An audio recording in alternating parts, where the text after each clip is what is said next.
You didn't see anything, right? Yes, sir. I'm sorry. No, sir.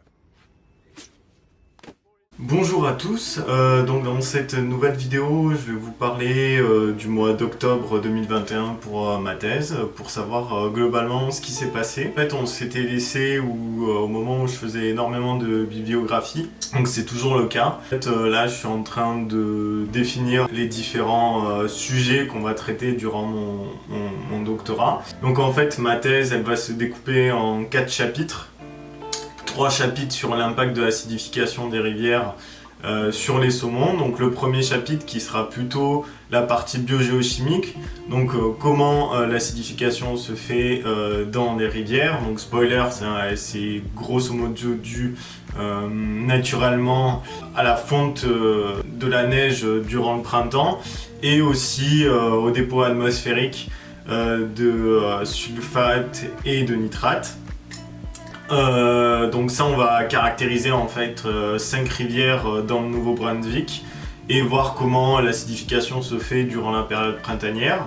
Ensuite la deuxième ça va être sur l'impact vraiment de l'acidification, donc en fait de l'aluminium, puisque en vrai durant ces épisodes d'acidification l'aluminium devient biodisponible et donc c'est la toxicité de l'aluminium qui va vraiment avoir un impact sur les saumons. Donc en gros on va regarder l'impact de l'aluminium sur les saumons et particulièrement en fait sur les branchies qui sont un des principaux lieux d'osmorégulation chez les saumons.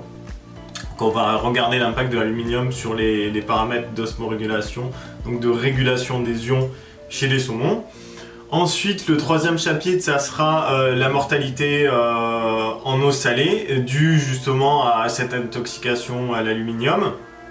Là, on essaye de voir si on peut pas faire des expérimentations de prédation ou de tagging, c'est-à-dire en gros mettre des tags sur les saumons et voir où ils vont, s'ils restent dans les estuaires ou pas, etc., pour voir pourquoi ils meurent.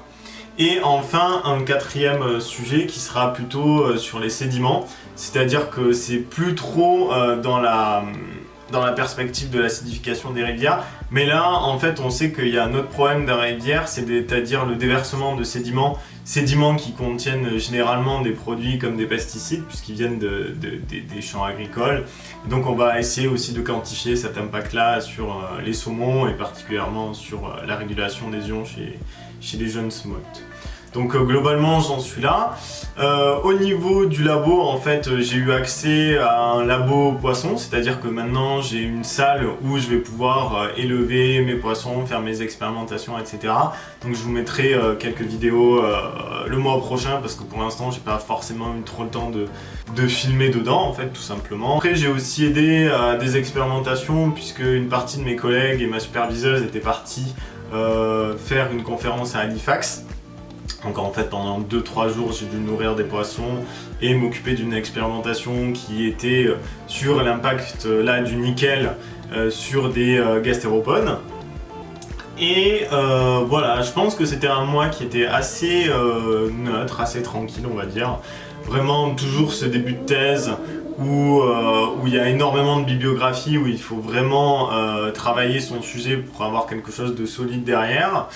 Actuellement, je suis plutôt, donc plus trop dans la partie bibliographie, mais maintenant plutôt écriture des protocoles. C'est-à-dire qu'en gros, dans 2 semaines, on doit rendre un protocole pour l'année 2022, donc c'est-à-dire un protocole pour les instances d'éthique animale pour leur dire en gros ce qu'on va faire avec les saumons, si on fait des prélèvements létaux ou pas, qu'est-ce qu'on va regarder chez ces saumons-là, etc.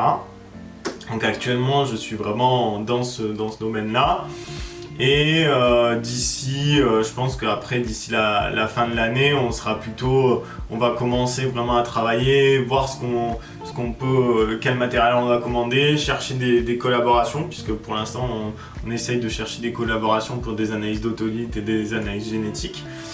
Et donc voilà, donc pas énormément de choses à raconter pour ce mois d'octobre, même si on avance bien.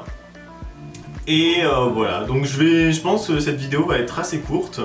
Je vais vous laisser sur ça et puis on se retrouve début décembre pour voir ce qui s'est passé durant ce mois de novembre. Allez, la bise, ciao ciao.